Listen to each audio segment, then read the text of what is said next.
तुझे क्या कहद मैं हो जिसकी जानिब चश्मे साखी है, तुझे क्या गम है उर्दू अभी इकबाल बाकी है। तो ये जनवरी में कहा था उनकी ज़िंदगी ही में। अब मैं अपने मेहमान खुसूसी डॉक्टर आफाक अंसारी साहब को दावत दूंगा कि वो आएँ और अपना मकाला पेश करें। Doctor Afaq Ansari has a masters degree in psychology and PhD from Glasgow, UK. Thank you, Dr. Mphil Siddiqui. And Dr. Shamsuddin Siddiqui was a scholar of Urdu language. He was head of the department of Urdu when I was head of the department of psychology. What we are going to have is his article. The topic of my paper is Iqbal and human creativity. Iqbal was born on 9th November 1877 in Sialkot. His forefathers came from a Kashmiri Brahmin family that has accepted Islam a few generations earlier. Iqbal's father was a petty trader, not highly educated, but very pious and familiar with the mystic side of religion. Iqbal was deeply attached to him and considered him as his murshid. However, he was more attached to his mother.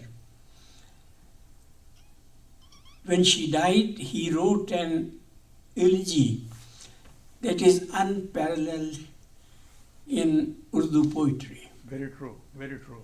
It is unparalleled in Urdu poetry.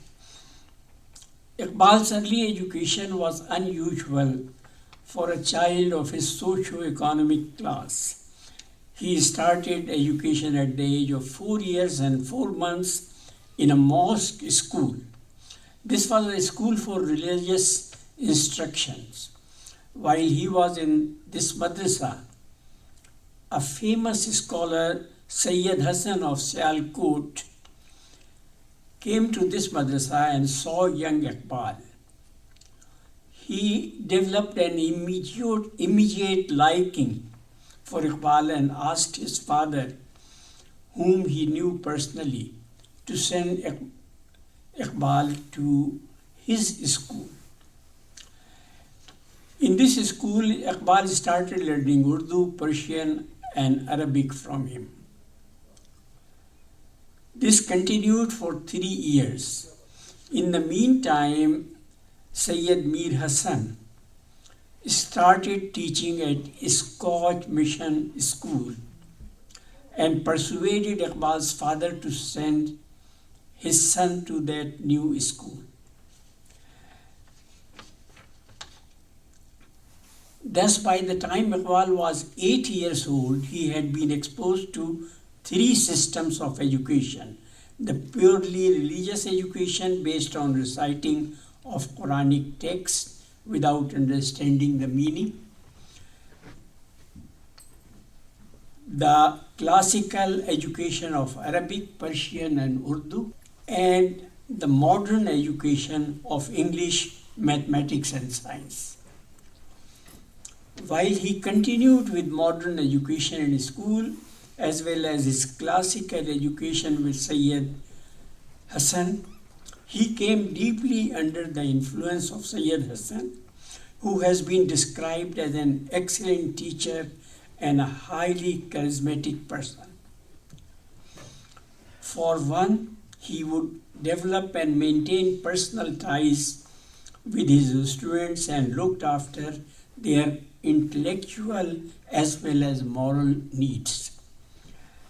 It is said that many of his students would walk with Sayyid Hassan to the school or marketplace whenever he went there for shopping, and they would keep asking him questions and thus getting personally tutored by him in the only free time that he could find.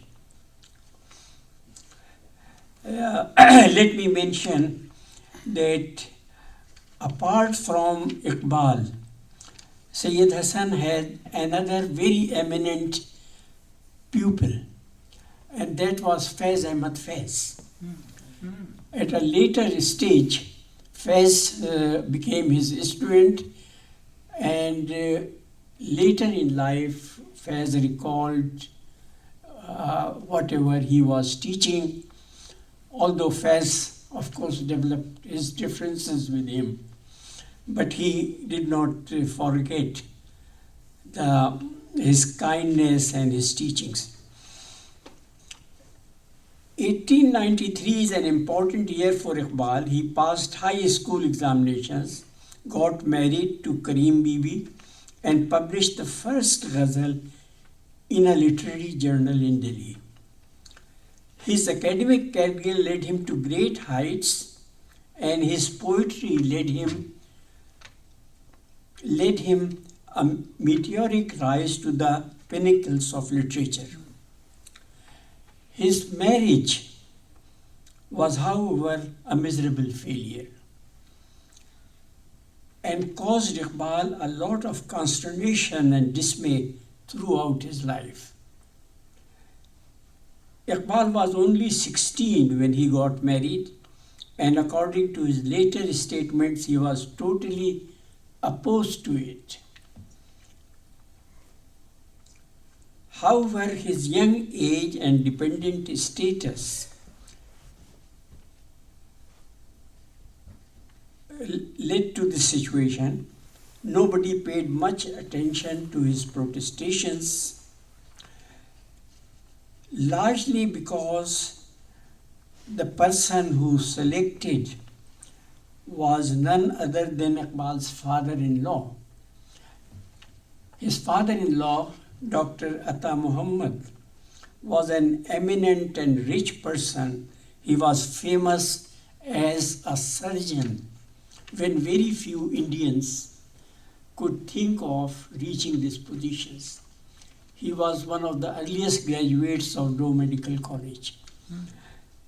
And later on, he became surgeon to the Viceroy of India, and he became a representative of British India to Gulf states.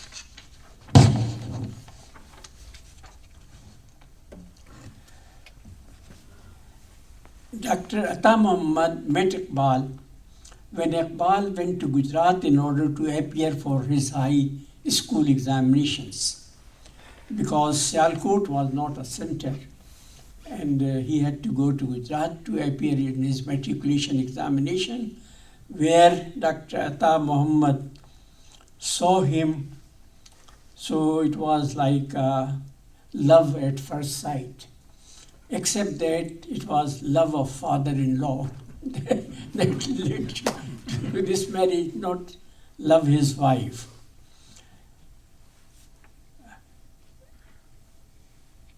So Dr. Atta Muhammad proposed this marriage to the father of Iqbal.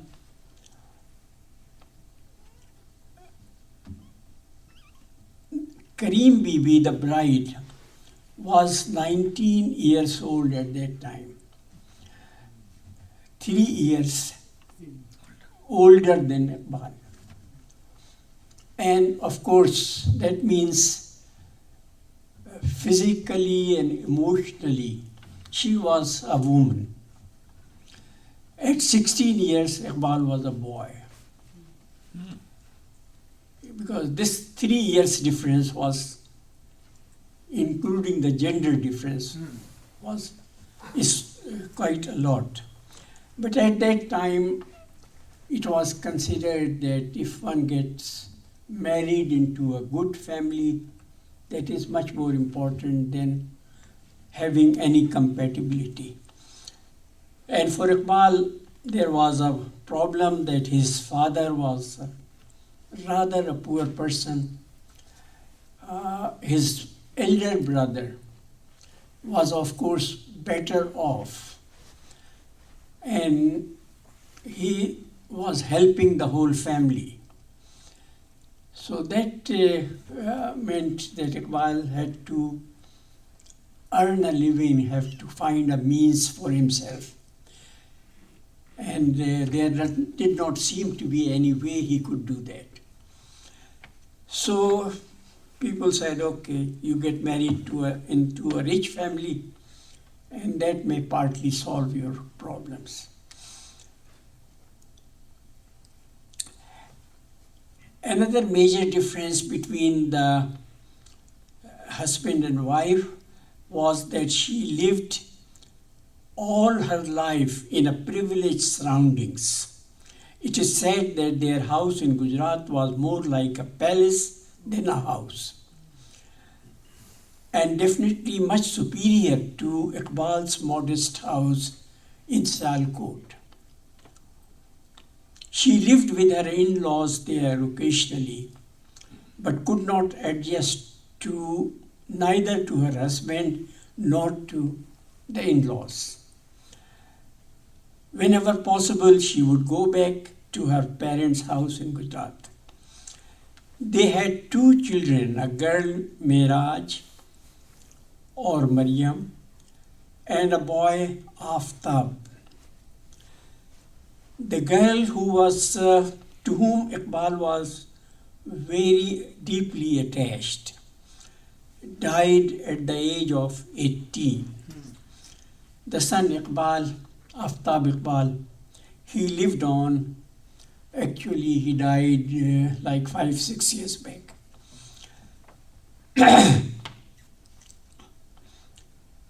However, when he lived, he never lived in harmony with his father. Just as his mother was unhappy with Iqbal,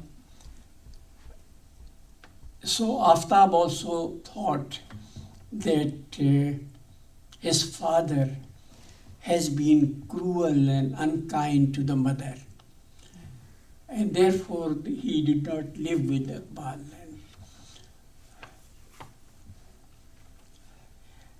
Iqbal later married twice and had 2 children, Javed and Munira.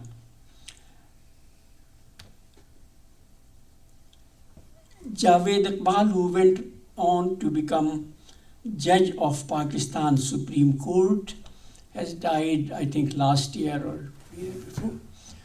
The only direct child of Iqbal who is surviving is Munira. Iqbal had a natural talent for poetry, and this became apparent quite early in his school years. He would compose a few lines and recite them to his friends and then throw away the paper. However, by the time he passed his high school examination, he started publishing these poems. He first published a poem in 1893 in a journal, Zuban, which was appearing from Delhi. A significant feature of this poem is that Iqbal mentions Mirza Dagh Dehlvi as his mentor.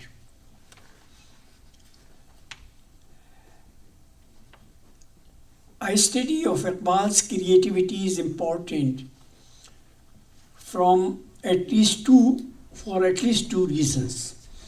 Iqbal was one of the most creative poets of Urdu. He could indeed be considered one of the 4 giants of Urdu poetry, the other 3 being Mir, Ghalib, and Faiz. This is my personal opinion. The other reason is that Iqbal was highly conscious about his creative talent and about the phenomena of creativity. He wrote considerably about it, both in prose and poetry. On the other hand, much of what is written about Iqbal deals with, probably rightly so, with the message and philosophy of Iqbal. This has given rise to the misconception that Iqbal is just a great philosopher and should not be considered a major poet. Poetry is a medium, and the message deserves more attention than the medium.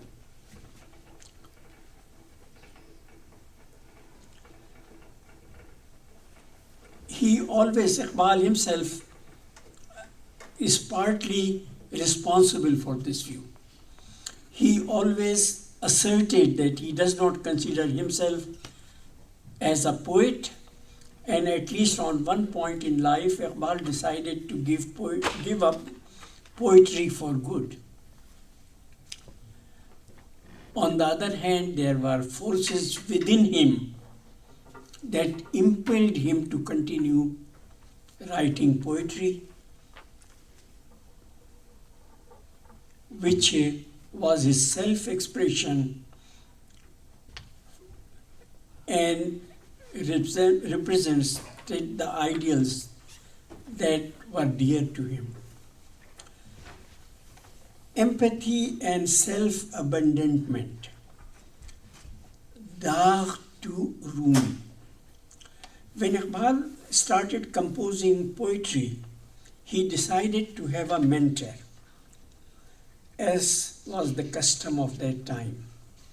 He selected Nawab Mirza Daagh Dehlvi, 1831 to 1905, who was the top poet at that time. Daagh was born in Delhi, and hence, according to the customs of that time, he wrote his name as Daagh Dehlvi. But he left Delhi even before the disturbances of 1857.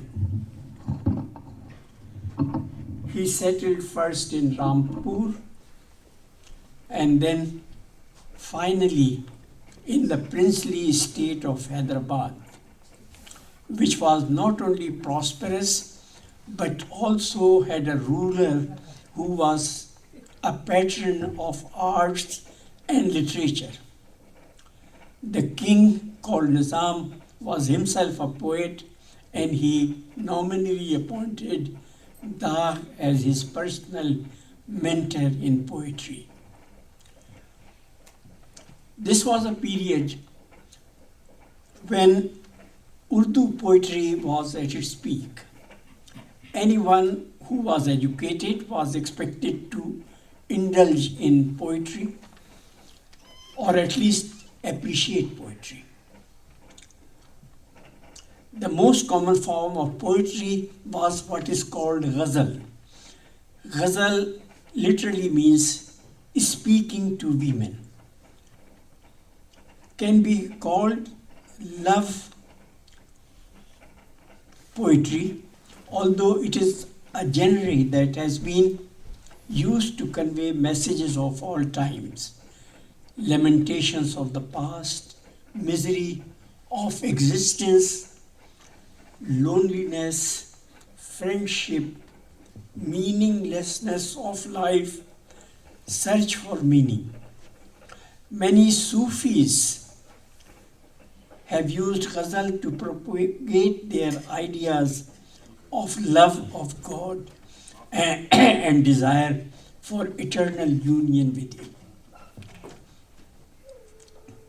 The breadth of ghazal thus attracts all sorts of people who continue to use it not only to convey love but also for reform and changing the existing order.